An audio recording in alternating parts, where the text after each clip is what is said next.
Bonsoir à tous et bienvenue sur France 3. Au sommaire de votre journal national, un enfant de 5 ans, gravement malade, est en danger de mort. Alors qu'il était hospitalisé en Angleterre, il a été enlevé par ses parents, témoins de Jéhovah. La famille est activement recherchée en France où elle s'est enfuie. Un nouveau plan pour relancer la construction de logements en France. Le marché est en panne. Manuel Valls a présenté un nouveau train de mesures, notamment des incitations fiscales. L'actualité en Languedoc-Roussillon, ce sont les obsèques en terre catalane à Millas de Christian Bourquin. Des anonymes mais aussi des personnalités politiques sont venus rendre un dernier hommage à l'ancien président de la région. Tous ont souligné son goût du combat. Le maire de Montpellier attaque le quotidien Libération en justice pour l'avoir selon lui assimilé au gangster Al Capone. Philippe Sorel réclamait des forces de l'ordre supplémentaires et se sent lui plus proche d'Elliot Ness, le célèbre policier de Chicago des années 30. Le typhon aux Philippines, les enfants des favelas brésiliennes ou encore la crise en Ukraine, un tour du monde en photo. Le festival du photojournalisme Visa pour l'image s'ouvre demain à Perpignan. Nous serons dans ce journal avec son directeur. Un dernier adieu à Christian Bourquin, l'ancien président de la région, décédé mardi. 2 heures de cérémonie civile et républicaine à Millas, là où il avait commencé sa carrière politique. De nombreux anonymes et même des membres du gouvernement, dont Manuel Valls, ont assisté à ses obsèques, rythmées notamment par la musique de Barbara, Valérie Luxé et Franck de Tranchant.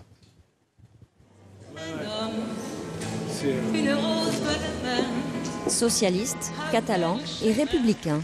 Parce que Christian Bourquin était tout cela, la République, les Catalans et les élus et militants du PS se sont retrouvés ce matin pour un dernier hommage, à l'image de Michel Molly, l'ancien maire de Collioure. L'accent catalan de la République française, c'est lui. Christian Bourquin était un avant-gardiste, un curieux infatigable, un grand randonneur, capable aussi d'une forme d'imagination exceptionnelle. Une ascension politique sans aucun reniement de ses racines. La trajectoire de Christian Bourquin était exemplaire aux yeux des milliers de personnes rassemblées à Millas pour cette cérémonie civile. Je suis millassoise, que c'est un exemple de réussite pour tout ce qu'il a fait pour le village, tout ce qu'il a fait pour tout le monde d'ici, pour la région, et qu'on ne retrouvera pas une personne comme ça. Malgré l'ascension fulgurante qu'il a eue au cours de sa carrière, il n'a jamais oublié Millas. Je lui suis très reconnaissante et j'ai beaucoup de peine aujourd'hui. Il nous a donné une pêche formidable et aujourd'hui on se devait d'être au milieu de tous ces anonymes, au milieu pour qu'ils sachent qu'on est à côté de lui, qu'on pensera toujours à lui et qu'on va continuer ce qu'il nous a tracé.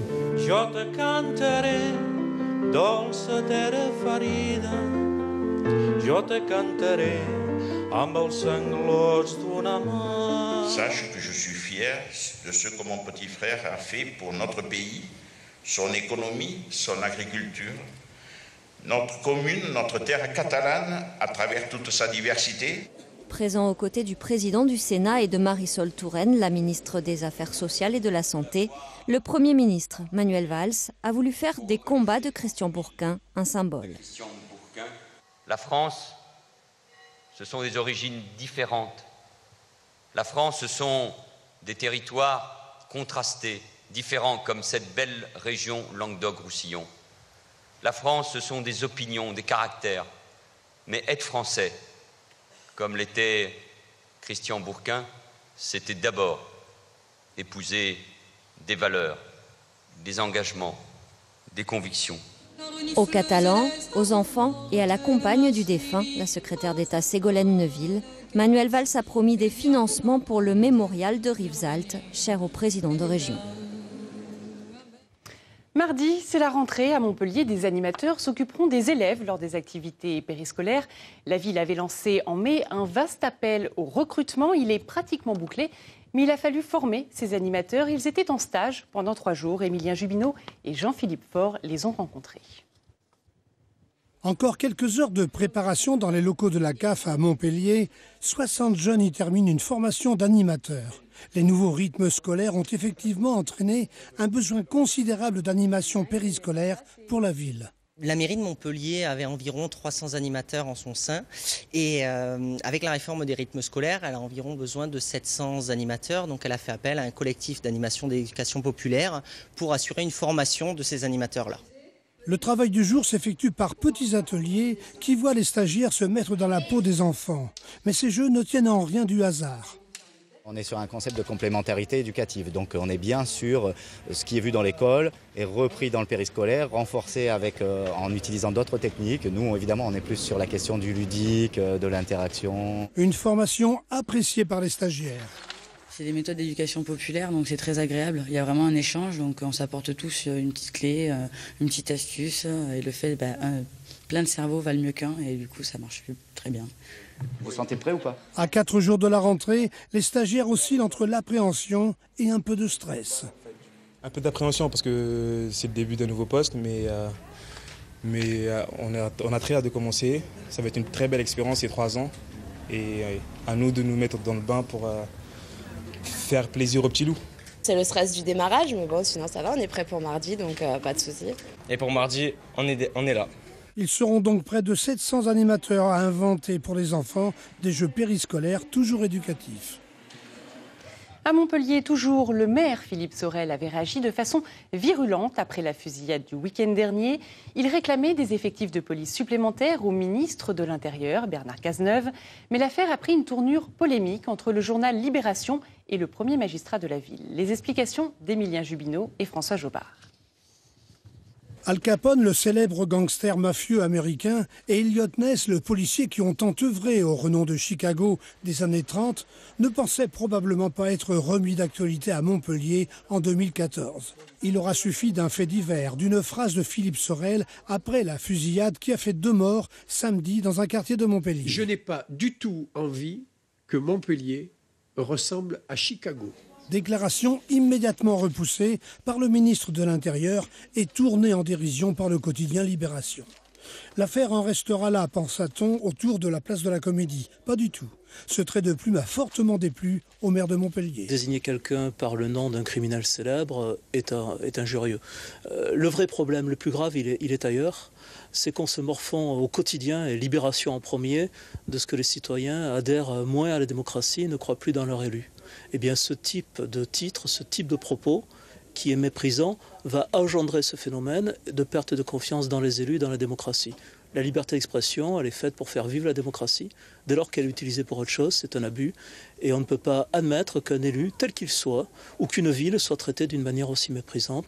L'affaire n'aurait peut-être mérité qu'un droit de réponse bien écrit. Eh bien non, on reparlera donc d'Al Capone et d'Elliot Ness sous peu devant un tribunal de Montpellier.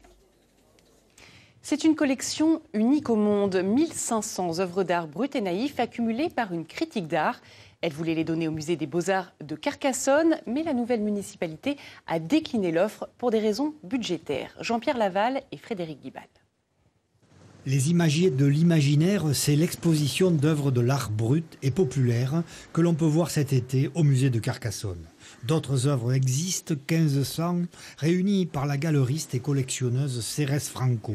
Mais son projet de donation à la ville vient d'être refusé par la nouvelle équipe municipale de Carcassonne. Principal argument, le coût financier de l'opération, 700 000 €.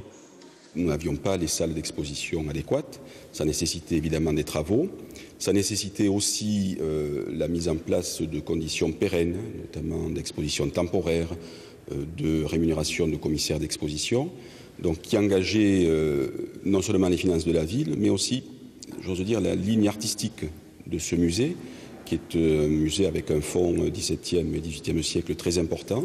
Une décision qui passe mal du côté des leaders de l'ancienne équipe municipale. Ils expriment leur amertume et parlent d'un véritable gâchis. Rugby, ce soir à 20h45, 3e journée du top 14 et c'est un match particulièrement difficile qui attend les rugbymen de Montpellier. Les hommes de Fabien Galtier se déplacent à Clermont-Ferrand et les Auvergnats partent logiquement favoris. Philippe Barre.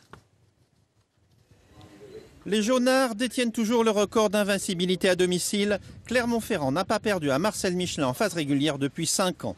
L'an passé, Montpellier, qui jouait pour la gagne, avait pris une sévère correction en Auvergne. Pour la rencontre de ce soir, c'est un peu avec la peur au ventre que les Héraultais se déplacent à Montferrand.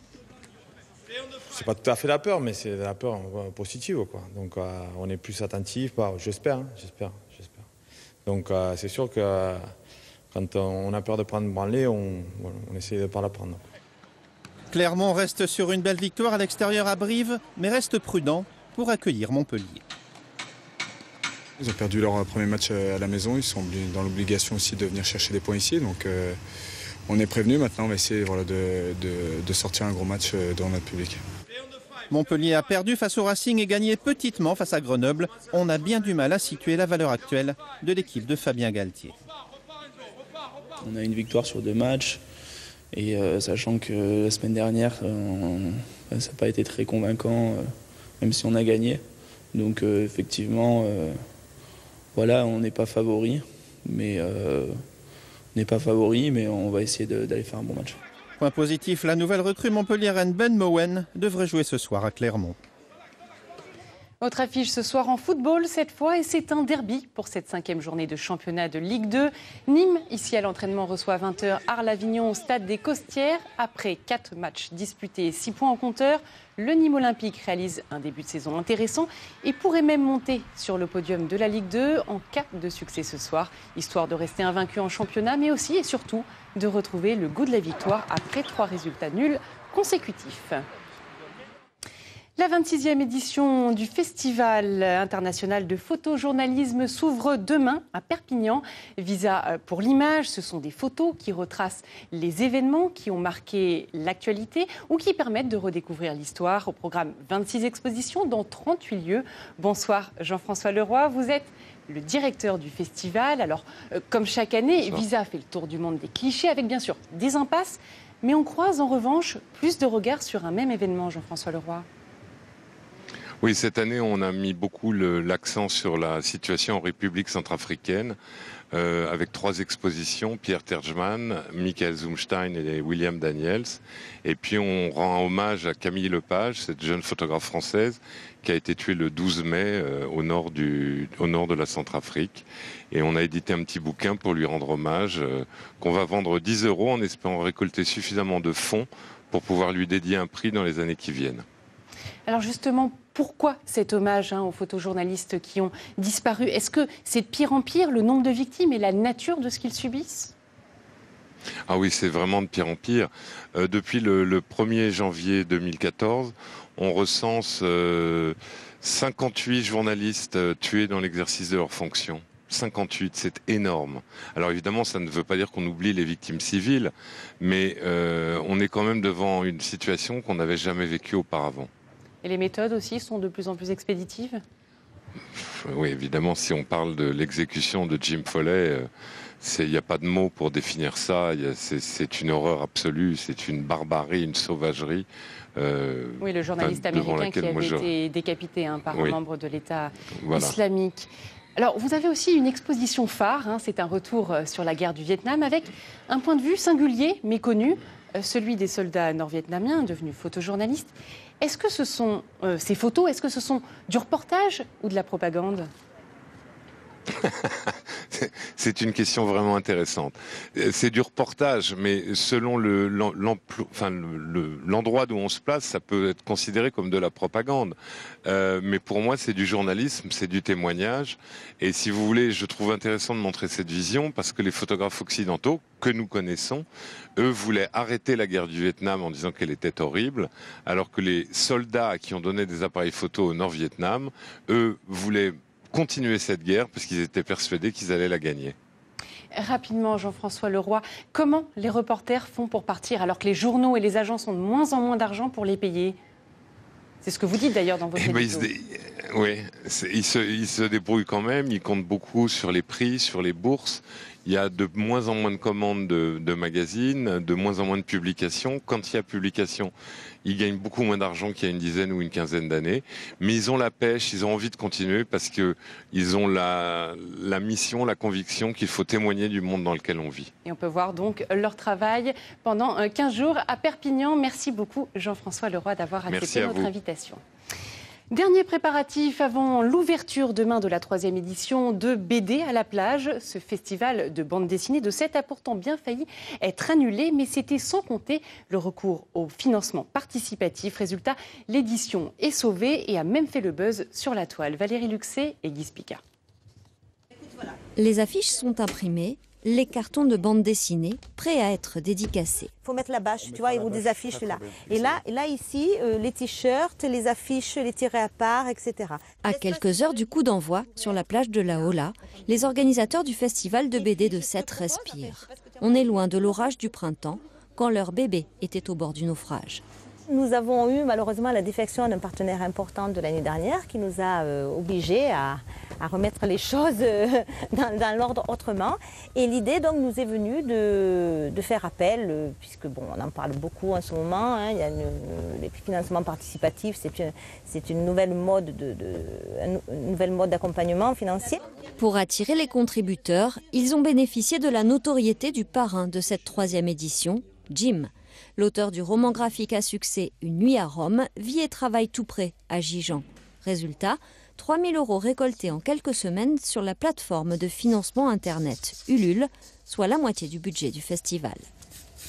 Alors il y a bien sûr l'aspect ça ramène des sous, mais ça va au-delà. Je crois que c'est vraiment l'aspect, toutes ces personnes qui suivent le projet et qui ont envie de le porter, de l'aider à faire vivre et tout ça.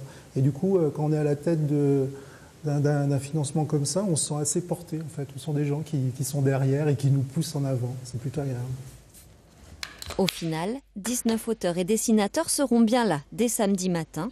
Les petits auront droit à des ateliers de dessin et le festival s'offre même une sortie nationale, celle des nouvelles aventures d'Achille Talon, parue ce jeudi. L'information continue avec vos éditions locales dans le Gard et les Pyrénées-Orientales. Passez une excellente soirée. Merci de votre fidélité.